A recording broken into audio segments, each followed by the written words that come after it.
Hello Weiss happy ഹോമിലേക്ക് എല്ലാവർക്കും സ്വാഗതം. ഇനി ഞാൻ ചെയ്യാൻ പോകുന്നത് ഒരു ഡോണറ്റിൻ്റെ റെസിപ്പിയാണ്.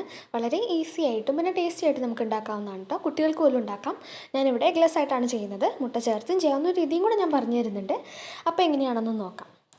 അപ്പോൾ ആദ്യമേ നമുക്ക് ഈസ്റ്റ് ഒന്ന് പൊളിപ്പിച്ചെടുക്കണം. അപ്പോൾ അതിന് വേണ്ടിയിട്ട് ഒരു ചെറിയ ബൗളിലേക്ക് 1/4 കപ്പ് ഇളം ചൂടുള്ള പാലൊഴിച്ച് കൊടുക്കുക.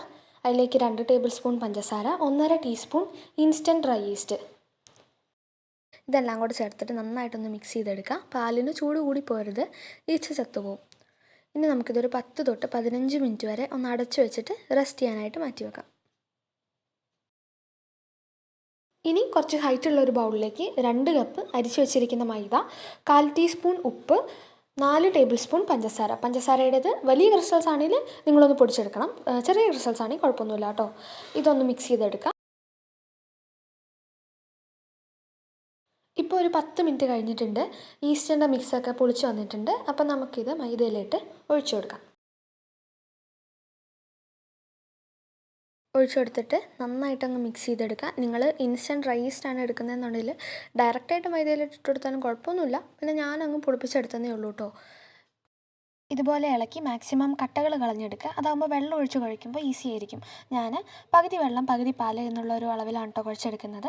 നിങ്ങൾക്ക് വേണമെങ്കിൽ വെള്ളം തന്നെ ഇട്ട് കുഴയ്ക്കാം. പക്ഷേ പാല് തന്നെ ഇട്ട് കുഴച്ച് കഴിഞ്ഞാൽ അത്രയ്ക്ക് ഇങ്ങോട്ട് സുഖമാവത്തില്ല.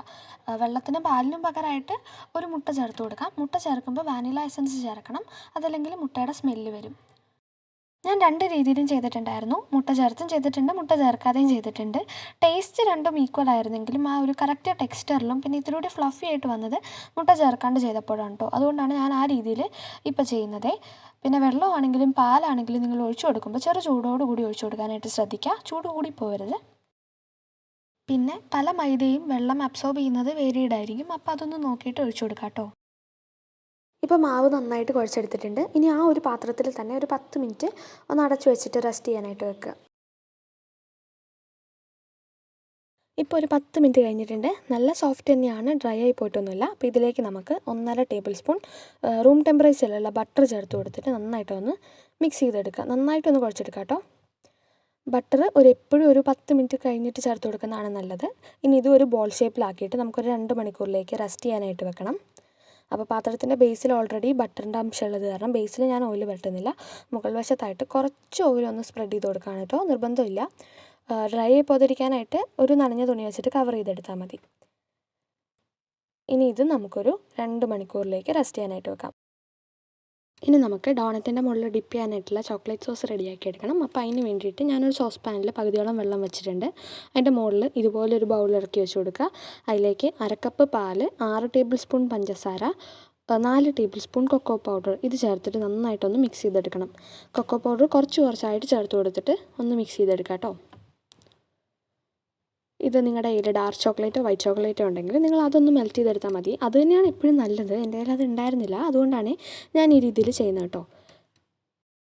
ഇതെല്ലാം നന്നായിട്ട് മിക്സ് ആയതിനു ശേഷം പാല് പയ്യെ കുറുകി വരാനായിട്ട് തുടങ്ങും. അപ്പോൾ ഞാൻ ഒരു പിഞ്ച് കോൺഫ്ലോർ ഇട്ട് കൊടുത്തായിരുന്നു കേട്ടോ. അത് വീഡിയോയിൽ കിട്ടിയില്ല. അത് കഴിഞ്ഞിട്ട് നമുക്ക് ഫ്ലെയിം ഓഫ് ചെയ്യാം. ഫ്ലെയിം ഓഫ് ചെയ്ത് കഴിഞ്ഞിട്ട് ഞാൻ 1 ടേബിൾ സ്പൂൺ ബട്ടർ ഇട്ട് കൊടുക്കുകയാണ്. അപ്പോൾ താഴെയുള്ള വെള്ളത്തിൻ്റെ ചൂട് കാരണം ബട്ടർ മെൽറ്റായി കിട്ടിക്കോളും. അതിലേക്ക് 1 ടീസ്പൂൺ വാനില എസൻസ് ചേർത്ത് കൊടുക്കുക. ഓപ്ഷനിലാണ്, വേണമെന്നുള്ളവർക്ക് ചേർത്ത് കൊടുത്താൽ മതി. ഒന്ന് ഇളക്കി കൊടുക്കുക. ഇനി ഇതൊന്ന് തണുക്കുമ്പോഴേക്കും നന്നായിട്ട് സെറ്റായി കിട്ടിക്കോളും. അപ്പോൾ നമ്മുടെ ചോക്ലേറ്റ് സോസ് ഇവിടെ റെഡി ആയിട്ടുണ്ട്. ഇനി നമുക്ക് വീണ്ടും ഡോണറ്റിൻ്റെ മാവിലേക്ക് പോകാം. ഇപ്പോൾ 2 മണിക്കൂർ കഴിഞ്ഞിട്ടുണ്ടായിരുന്നു. നല്ല ഫ്ലഫി ആയിട്ട് വന്നിട്ടുണ്ട്. അപ്പോൾ ഇനി നമുക്കിതൊരു 5 മിനിറ്റ് ഒന്ന് കുഴച്ചെടുക്കാം. അതിൻ്റെ എയർ ബബിൾസൊക്കെ ഒന്ന് പോകാൻ വേണ്ടിയിട്ടാണ്. ഇനി നമുക്ക് മാവ് ഒന്ന് പരത്തിയെടുക്കണം. ഞാൻ ചപ്പാത്തി പലകയിൽ വെച്ചിട്ടാണ് കേട്ടോ പരത്തിയെടുക്കുന്നത്. അപ്പോൾ ആ പലകയിലും പിന്നെ കോലിലും കുറച്ച് പൊടിയൊന്ന് ഡസ്റ്റ് ചെയ്ത് കൊടുക്കുക. ഒട്ടി പിടിക്കാതിരിക്കാൻ വേണ്ടിയിട്ടാണ് കേട്ടോ. ഇനി മാവ് വെച്ച് കൊടുത്തിട്ട് കൈ വെച്ചിട്ട് ആദ്യമേ ഒന്ന് പ്രസ് ചെയ്ത് കൊടുക്കുക. എന്നിട്ട് നല്ല ഈവനായിട്ടും കുറച്ചൊന്ന് തിക്കായിട്ടും ഒന്ന് പരത്തിയെടുക്കുക. ഈ ഒരു തിക്നെസ്സിൽ പരത്തിയെടുക്കണം. ഇനി നമുക്ക് ഡോണറ്റിൻ്റെ ഷേപ്പിൽ ഒന്ന് കട്ട് ചെയ്തെടുക്കണം. അപ്പോൾ നിങ്ങളുടെ കയ്യിൽ ഡോണറ്റ് കട്ടറോ കുക്കി കട്ടറോ ഉണ്ടെങ്കിൽ നിങ്ങൾ അത് വെച്ചിട്ട് ചെയ്യുക. അല്ലാന്നുണ്ടെങ്കിൽ ഇതുപോലത്തെ ഒരു വലിയ അടപ്പും പിന്നെ ഒരു ചെറിയ അടപ്പും വെച്ചിട്ട് ചെയ്താലും മതി കേട്ടോ. ചെറിയ അടപ്പ് വെച്ചിട്ട് നമ്മൾ ചെയ്യുമ്പോൾ ആദ്യമേ ആ സെൻറ്റർ ഒന്ന് മാർക്ക് ചെയ്യുക. പയ്യെ ഒന്ന് അമർത്തിയിട്ട് സെൻറ്റർ കറക്റ്റ് സെൻറ്റർ ആണോ എന്നൊന്ന് അറിയാൻ വേണ്ടിയിട്ടാണ്. എന്നിട്ട് നന്നായിട്ട് അതങ്ങ് അമർത്തിയിട്ട് ആ നടുക്കുള്ള ഭാഗം അങ്ങ് എടുത്ത് മാറ്റാം.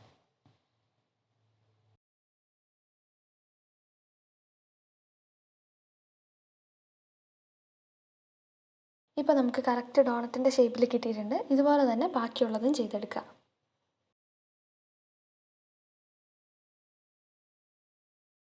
എല്ലാം ചെയ്തെടുത്തതിന് ശേഷം നമുക്കൊരു നനഞ്ഞ തുണി വെച്ചിട്ട് അതൊന്നുകൂടെ ഒരു 5 മിനിറ്റ് ഒന്ന് കവർ ചെയ്ത് റെസ്റ്റ് ചെയ്യാനായിട്ട് വെക്കണം. ഇനി നമുക്ക് ഡോണറ്റ് ഒന്ന് ഫ്രൈ ചെയ്തെടുക്കണം. അപ്പോൾ സൺഫ്ലവർ ഓയിലാണ് ചെയ്യുന്നത്. നമ്മൾ ഡോണറ്റ് ഇട്ട് കൊടുക്കുമ്പോൾ എണ്ണയ്ക്ക് ഒരുപാട് ചൂട് പാടില്ല, എന്നാൽ ചൂടുണ്ടാവുകയും ചെയ്യണം കേട്ടോ. ആ ഒരു പരുവത്തിൽ ആയിരിക്കണം. അത് അങ്ങോട്ടും ഇങ്ങോട്ടും ഫ്ലിപ്പ് ചെയ്ത് നമുക്കൊന്ന് ഫ്രൈ ചെയ്തെടുക്കാം. മീഡിയം ഫ്ലെയിമിൽ വെച്ചിട്ട് ഫ്രൈ ചെയ്തെടുത്താൽ മതി. ഒരു ഗോൾഡൻ ബ്രൗൺ കളർ ആവുന്ന വരെ ഫ്രൈ ചെയ്തെടുക്കാം.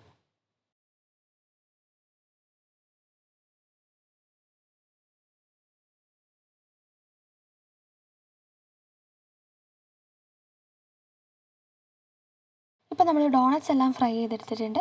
അപ്പോൾ ഓൾമോസ്റ്റ് കഴിഞ്ഞു കേട്ടോ. ഇനി അത് ആ ചോക്ലേറ്റ് സോസിലൊന്ന് ഡിപ്പ് ചെയ്തെടുത്താൽ മതി. അപ്പോൾ നമുക്ക് ഇത് ഇഷ്ടമുള്ള രീതിയിൽ നിങ്ങൾക്ക് ഡെക്കറേറ്റ് ചെയ്യാം. നിങ്ങളുടെ കയ്യിൽ വൈറ്റ് ചോക്ലേറ്റ് ഉണ്ടെങ്കിൽ അതൊന്ന് മെൽറ്റ് ചെയ്തിട്ട് ഐസിങ് ബാഗിലാക്കിയിട്ട് പലതരം ഡിസൈൻ കൊടുക്കാം. പിന്നെ ഷുഗർ ബോൾസോ സ്പ്രിങ്കിൾസോ ഉണ്ടെങ്കിൽ അതിൻ്റെ മുകളിൽ കൂടെ ഇട്ട് കൊടുത്തിട്ട് നിങ്ങൾക്ക് ഡെക്കറേറ്റ് ചെയ്യാം. നിങ്ങൾക്ക് ഇഷ്ടമുള്ള രീതിയിൽ നിങ്ങൾക്ക് ഡെക്കറേറ്റ് ചെയ്തെടുക്കാം കേട്ടോ ഡോണറ്റ്സ്. അപ്പോൾ വളരെ സിമ്പിളായിട്ടാണ് നമ്മൾ ഡോണറ്റ് ഉണ്ടാക്കിയത്. വീഡിയോ എല്ലാവർക്കും ഇഷ്ടപ്പെട്ടു എന്ന് ഞാൻ വിചാരിക്കുന്നു. നിങ്ങൾക്ക് ഇഷ്ടപ്പെട്ട് കഴിഞ്ഞാൽ നിങ്ങൾ ലൈക്ക് ചെയ്യാനും ഷെയർ ചെയ്യാനും ഒന്നും മറക്കരുത്. പിന്നെ ചാനൽ ഇഷ്ടപ്പെടുകയാണെങ്കിൽ ഒന്ന് സബ്സ്ക്രൈബ് ചെയ്യുക, അഭിപ്രായങ്ങൾ കമൻറ്റ് ചെയ്യുക. അപ്പോൾ ഡോണറ്റ്സ് എല്ലാവരും വീട്ടിൽ ട്രൈ ചെയ്യും എന്ന് ഞാൻ വിചാരിക്കുന്നു. താങ്ക്